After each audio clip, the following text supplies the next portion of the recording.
है, जिसका इलाज अभी हॉस्पिटल मधुबनी में चल रही है। हो सकता है कि वो राजनगर का हो या राजनगर के इर्द गिर्द का रहने वाला हो या मधुबनी का रहने वाला हो, जिसे कि मधुबनी रेलवे स्टेशन पर ही उतरना था।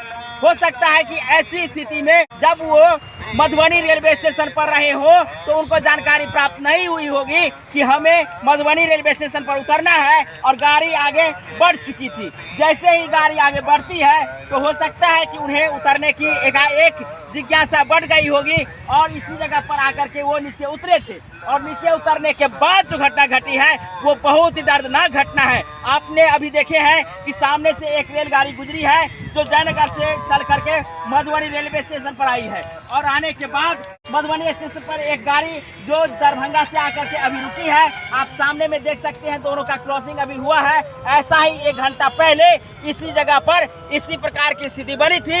एकाएक मधुबनी रेलवे स्टेशन पर नहीं उतरे हो और ऐसे में उन्हें लगा कि हमारा गाड़ी अब आगे जयनगर में जाकर रुकेगी, तो ऐसे में प्रयास किया था कि हम यहाँ उतर जाएं। ट्रेन से गिर करके रेलवे ट्रैक के नीचे गिरी थी और रेलवे ट्रैक के नीचे गिरने के बाद बुरी तरह जख्मी हो गई है। इसके संदर्भ में हम अस्पताल पहुँच करके सारी जानकारी ले लेते हैं। अभी देख सकते हैं ये गाड़ी जयनगर जा रही है और इसी तरह से पुरी से आने वाली गाड़ी जो जयनगर जा रही थी, इसी के कारण जब यहाँ आई होगी तो आप समझ सकते हैं कितना स्पीड रहा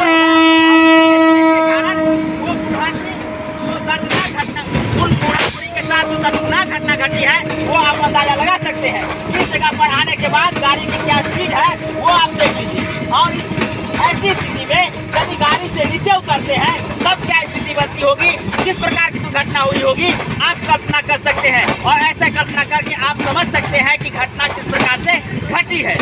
एक भाई साहब है तो उसी गाड़ी से जाने वाले थे, लेकिन उनको ये गाड़ी छूट गई। कह रहे हैं कि हम सामान खरीदने के लिए स्टेशन से बाहर चले गए थे, तब तक हमारी गाड़ी छूट गई थी, तो उसी पूरी गाड़ी से जाने वाले थे। क्या नाम है आपका? कहाँ घर है? हमारा बेनीपट्टी घर हुआ। अच्छा बताइए। इधर ही उतरने वाला था, मैं समझे कि हम थोड़ा नज़दीक चले जाएंगे जयनगर, वहाँ से गाड़ी पकड़ के अपना बेनीपट्टी चले जाएंगे। हाँ। हमारा कपड़ा विपड़ा सब था, आधार कार्ड पैन कार्ड सब कुछ था। कमलेश चौपाल नाम है हमारा, बेनीपट्टी प्रखंड है हमारा, मंडी दामोदरपुर घर है। हमारा बैग भी सब चला गया और हम सिर्फ हाफ पैंट में हूँ। ऐसा हो कि हमें बेनीपट्टी जाना था और बेनीपट्टी जाने के क्रम में इन्हें मधुबनी ही उतर जाना चाहिए था, लेकिन बता रहे हैं कि जयनगर उतरते तो हमें नजदीक होता। जयनगर से बेनीपट्टी जाने के लिए इनको नजदीक होता। तो ऐसी स्थिति में गाड़ी में ही इनका बैग छूट गया जिसमें कपड़ा था। और ये घटना जब घटी थी तो आपने देखा था कि उस बूढ़ा और बूढ़ी को? नहीं सर, वो तो नहीं देखे, हम तो चले गए सामान लेने। तो जब आए आपको जानकारी हुआ कि ऐसा जानकारी हुआ? जी सर, आए थे यहाँ पे देखने के लिए? हाँ आए थे, तो तब तक तो सब ये हो गया था। क्या हो गया तब तक ये बोले कि हाँ ये अभी दुर्घटना हुआ, फास्ट ट्रेन ये कर दिया था। बता दे कि आज 12 बजे के करीब एक वृद्ध और उसकी पत्नी दोनों इस ट्रैक के नीचे उतरने के क्रम में गिर जाते हैं। हाँ, क्या नाम है आपका? हमारा नाम प्रेम नारायण हुआ सर। कहाँ घर है आपका? हमारा आंध्रा ठाड़ी डिस्ट्रिक्ट मधुबनी। तो जो घटना घटी है ये कहीं न कहीं असावधानी का संकेत है। हाँ, ये असावधानी का ही संकेत है। तो आप समझ सकते हैं कि आप सफर कर रहे हो, आप कहीं भी जाते हो, यदि आपका अंतिम स्टेशन छूट जाता है और आप समझते हैं कि गाड़ी आगे निकल चुकी है तो हमें धरफरा करके गाड़ी से बाहर निकल जाना है। तो ऐसी स्थिति में यही दुर्घटना आपके साथ भी हो सकती है। तो ऐसे में आपको निर्णय लेना है कि क्या हड़बड़ी में हमें गड़बड़ी करने की आवश्यकता है, क्या असावधानी होकर के असावधान होकर के ऐसे निर्णय ले जिससे कि दुर्घटना का 100% चांस हो। तो ऐसे में आपको सोचना होगा कि हम यदि रेलवे स्टेशन पर सफ़र कर रहे होते हैं और गाड़ी जब खुल गई होती है तो किसी भी परिस्थिति में गाड़ी से उतरने की ज़रूरत नहीं है। भले ही हमको 1-2 स्टेशन आगे जाके उतरना ही क्यों ना पड़े, हमें रेल की फाइन ही क्यों ना भरना पड़े, लेकिन आप ऐसा करते हैं तो ऐसा ही दुर्घटना आपके साथ भी हो सकता है। अभी उनका इलाज मधुबनी सदर हॉस्पिटल में हो रही है। आखिर क्यों? भाई साहब हैं जो गुमती के पास रुके हुए हैं, इनसे जानकारी लेते हैं। जो आज बूढ़ा और बूढ़ी जो मधुबनी स्टेशन से आगे आकर के गिर गई है, क्या संभावना लगता है कि वो लोग नीचे उतरे थे या उनको कोई धकेल दिया होगा या किसी प्रकार की ऐसी संभावना है जो वो लोग वहाँ उतरे होंगे?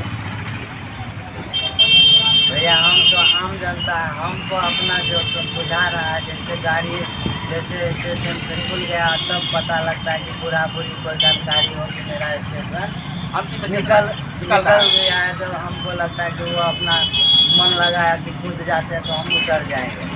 कि जैसे उनका उतरना था मधुबनी में, उनका उतर नहीं पाया, जैसे लग रहा है वो कूद गए, हमको ऐसा बुझा। तो आपको भाई साहब ने क्या नाम बताया?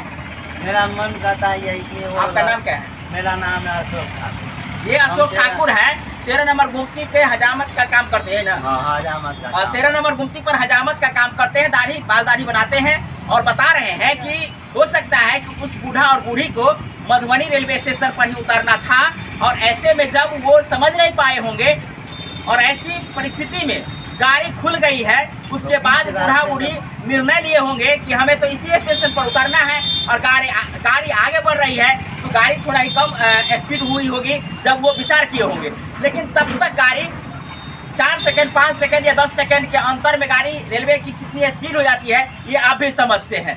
जब तक वो उतरे होंगे और बूढ़ा बूढ़ी नीचे पाँव रखने की प्रयास किए होंगे, ऐसे में ये संभावना बनती है और ये दुर्घटना उसी का कारण बन सकता है, ऐसा संभावना व्यक्त की जा रही है। हम अभी आपको मधुबनी रेलवे 13 नंबर गुमती से इस घटना की प्रत्यक्षदर्शियों से एवं यहाँ के लोगों से जानकारी प्राप्त के आधार पर जो जानकारी दिए हैं। क्या नाम है भैया? क्या देखे हैं यहाँ पे जो बूढ़ा बूढ़ी गिरी है? हाँ, क्या सुने हैं? गिर गया। अभी हम आकस्मिक विभाग जो आप मधुबनी सदर हॉस्पिटल में देख रहे होंगे, ट्रेन से गिर करके रेलवे ट्रैक के नीचे गिरी थी और रेलवे ट्रैक के नीचे गिरने के बाद बुरी तरह जख्मी हो गई है। इसके संदर्भ में हम अस्पताल पहुंच करके सारी जानकारी ले लेते हैं। क्या नाम है भैया? वीरेंद्र कुमार यादव। घर कहाँ है सर? मधुबनी जी। कैसा किस प्रकार से ये घटना घटी है? ट्रेन पे चढ़ने वक्त में हुआ, गिर गया है। चढ़ने वक्त में हुआ है। कहाँ जा रहे थे? बाबा धाम गया। बाबा धाम जा रहे थे। तो ये बताइए कि बाबा धाम जा रहे थे तो गाड़ी खुल गई थी? पुलिस ठीक नहीं, मालूम नहीं है। मालूम नहीं है? जी नहीं। हम आप लोग हॉस्पिटल से इलाज करवाए हैं? जी हाँ। इलाज करवाने के बाद क्या बोले हैं? दरभंगा DMCH रेफर कर दिया। तो आपको बता दें कि इनको दरभंगा DMCH रेफर किया जा रहा है। हम अभी आकस्मिक विभाग के गेट के सामने हैं और सामने में आप देख सकते हैं कि यहाँ एक एम्बुलेंस लगी हुई है। वैसे आपको बता दें कि बूढ़ा की हालात बहुत ही ज़्यादा खराब है और ऐसे में कुछ और जानकारी ले लेते हैं कि इनका घर कहाँ है। मधुबनी घर हुआ। मधुबनी में कहाँ पे? चकदा चौक। चकदा चौक। तो आपको बता दें कि ये लोकल ही हैं और बाबा धाम जा रहे थे इनके माता और पिताजी, और पिताजी जब गाड़ी में चढ़ रहे थे उसी दरमियान ये हादसा हुई है।